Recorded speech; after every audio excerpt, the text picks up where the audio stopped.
నమస్తే, నేను మీ JK. Welcome to Hasa TV. Regional ring road RRR దక్షిణ భాగాన్ని సకల హంగులతో అత్యంత భద్రతతో సౌకర్యవంతంగా తీర్చిదిద్దనున్నారు. ఈ రీజనల్ రింగ్ రోడ్డుపై 40-50 కిలోమీటర్ల మధ్య ఒక టోల్ ప్లాజా నిర్మించే విధంగా రూపొందిస్తున్నారు DPRను. దానికి సంబంధించిన వివరాలను ఈ వీడియో ద్వారా పూర్తిగా వివరిస్తాను. రీజనల్ రింగ్ రోడ్డు RRR దక్షిణ భాగాన్ని సకల హంగులతోటి అత్యంత భద్రతతోటి సౌకర్యవంతంగా తీర్చిదిద్దనున్నారు. రహదారి నిర్మాణ ఆకృతి, రహదారి మార్గంలో విద్యుత్ స్తంభాలు, పైపు లైన్లు, అలాగే టెలిఫోన్ లైన్లు తొలగించి తిరిగి అమర్చడంపై సమగ్ర ప్రాజెక్టు నివేదికను అంటే DPRను రూపొందించేందుకు సలహా సంస్థ ఈ కన్సల్టెంట్ను ఎంపిక చేసి ప్రభుత్వం ఇటీవల టెండర్లను అయితే పిలవడం జరిగింది. హైదరాబాద్ గవర్నమెంటు, తెలంగాణ గవర్నమెంటు హైదరాబాద్ల పరిధిలో టెండర్ల నోటీసులో సలహా సంస్థలు చేసినటువంటి పలు సూచనల ద్వారా RRR స్వభావం ఎలా ఉండబోతుందో అర్థమవుతోంది. దాని ప్రకారం RRR దక్షిణ భాగం రహదారి చౌటప్పల్, అమన్గల్, సంగారెడ్డి మధ్య 200 కిలోమీటర్ల పొడవునా ఉంటుంది. ఇందులో 40 లేదా 50 కిలోమీటర్ల దూరానికి ఒకటి చొప్పున 4 నుంచి 5 టోల్ ప్లాజాలు ఏర్పాటు చేయాలని ప్రతిపాదనలు వచ్చాయి. ఈ టోల్ ప్లాజాల దగ్గరే రోడ్డుకి ఇరువైపులా 5 ఎకరాల వాహనదారుల కోసం రెస్ట్ రూమ్ సౌకర్యాలు ఏర్పాటు చేస్తారు. వేసైడ్ ఎమినిటీస్ పేర్కొనే ఈ సౌకర్యాల్లో భాగంగా చిన్న వాహనాల పార్కింగు, పెద్ద వాహనాల పార్కింగు, విశ్రాంతి గదులు, రెస్టారెంట్లు అయితే ఉంటాయి.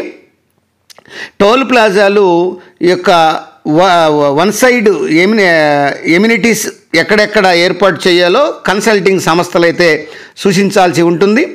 భవిష్యత్తులో పెరగబోయే ట్రాఫిక్ను దృష్టిలో పెట్టుకొని టోల్ ప్లాజాల ఏర్పాటుకు ప్రాంతాలను ఖరారు చేయాల్సి ఉంటుంది. టోల్ ప్లాజాల దగ్గర ఎక్స్ప్రెస్ వే మీదకు వాహనాలు ఎక్కి దిగేందుకు వీలుగా నిర్మించాల్సినటువంటి సర్వీస్ రోడ్లు డిజైన్ను కూడా కన్సల్టెంట్ సూచించాల్సి ఉంటుంది. గ్రామాల నుంచి వచ్చేటువంటి వాహనాలు క్షేమంగా ఎక్స్ప్రెస్ వే మీదకు వచ్చి ట్రాఫిక్ను సురక్షితంగా కలిసిపోయే విధంగా సర్వీస్ రోడ్లు డిజైన్ చేయాల్సి ఉంటుంది. ఇక ఈ కంచె వేయాల్సినటువంటి అవసరం ఉన్నటువంటి ప్రాంతాలను సలహా సంస్థ సూచించాలి.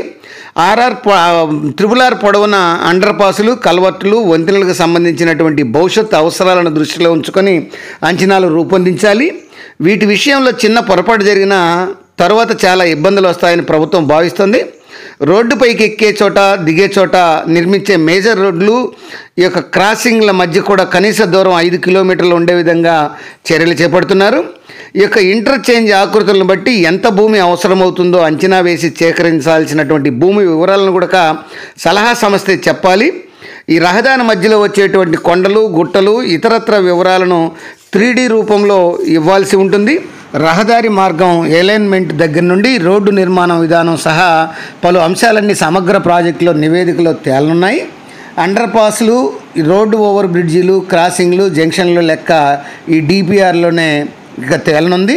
ఇక రహదారి వెళ్ళేటువంటి మార్గంలో గ్రామాలు ఉంటే ఎన్ని ఇళ్ళు తొలగించాలి, వాటిలో ఎంతమంది నివసిస్తున్నారు, చెరువులు, కుంటలు ఎన్ని సాగు చేసుకుంటున్నారు, భూములు ఉన్నాయి, అటవీ భూములు లెక్క వేయాలి. సేకరిస్తున్న భూములతో పాటు నిర్మాణ వ్యయ అంచనాలు కూడా పేర్కొంటారు. రహదారి ఏ పద్ధతిలో నిర్మించాలి, ఏ విధానంలో నిర్మిస్తే లాభదాయకంగా ఉంటుందనేది చర్చిస్తారు. నివేదిక వచ్చాక DPRను ఖరారు చేసేది మాత్రం రాష్ట్ర ప్రభుత్వమే. ఇక రాష్ట్రానికి రీజనల్ రింగ్ రోడ్డు మంజూరైనప్పుడు కేంద్రం దానికి ఉత్తర దక్షిణ భాగాలుగా విభజించింది. ఉత్తర భాగం నిర్మాణానికి అనుమతులు ఇవ్వడమే కాకుండా నిర్మాణానికి టెండర్లు కూడా పిలిచింది. రాష్ట్రంలో కాంగ్రెస్ ప్రభుత్వం ఏర్పడిన తర్వాత దక్షిణ భాగాన్ని తామే నిర్మిస్తాలని భావించింది. మళ్ళీ ఆ నిర్ణయాన్ని మార్చుకుని దక్షిణ భాగం పనులను చేపట్టేందుకు కేంద్రానికి లేఖ రాసింది. దాని ప్రకారం DPR సహా అన్నీ కేంద్రమే చూసుకోవాలి. అయితే రాష్ట్ర ప్రభుత్వం DPR తయారీకి సలహా సంస్థల ఎంపికకు టెండర్లను పిలిచింది. తొలుత కేంద్రం ఈ RRR దక్షిణ భాగం ప్రాథమిక అలైన్మెంట్లో ఖరారు చేసినటువంటి చౌటప్పల్, అమన్గల్, సంగారెడ్డి మధ్య 189 కిలోమీటర్ల పొడవున నిర్మించాలని నిర్ణయించారు. రాష్ట్ర ప్రభుత్వమే తానే చేపట్టాలని నిర్ణయించినప్పుడు ప్రాథమిక అలైన్మెంట్లో కొన్ని మార్పులు చేసింది. 11 కిలోమీటర్లు పెరిగి 200 కిలోమీటర్లు అయింది. ఈ యొక్క తాజా టెండర్లలో 200 కిలోమీటర్లని పేర్కొంటున్నారు. DPRను రూపొందించి కేంద్రానికి దాన్ని ఇచ్చి ఖరారు చేయాలని, దాని ప్రకారమే రోడ్డు నిర్మాణం చేపట్టాలని రాష్ట్ర ప్రభుత్వం విజ్ఞప్తి చేయడం అయితే జరిగింది. అందుకోసమే ఈ యొక్క DPR టెండర్లను పిలిచారు. బిడ్లను ఫిబ్రవరి 11న తెరుస్తారు. రాష్ట్ర ప్రభుత్వం ఖరారు చేసినటువంటి డిపిఆర్ను కేంద్రం ఆమోదిస్తుందా, మొదటగా నిర్ణయించినటువంటి 189 కిలోమీటర్ల అలైన్మెంట్ ప్రకారమే ముందుకు వెళ్తుందా అనేది తెలియాల్సి ఉంది. ఏది ఏమైనా ఈ యొక్క రీజనల్ రింగ్ రోడ్డు హైదరాబాద్ సంబంధించి దీనికి చర్యలు మరియు ఒక కీలకమైన ముందడుగులు పడుతున్నాయి. టోటల్గా ఇది త్వరలోనే పనులు ప్రారంభమయ్యేటువంటి అవకాశాలు కూడా ఉన్నాయి. అది ఫ్రెండ్స్, మరొక అంశంతో మళ్ళీ మీ ముందుంటాను ఫ్రెండ్స్. జై హింద్.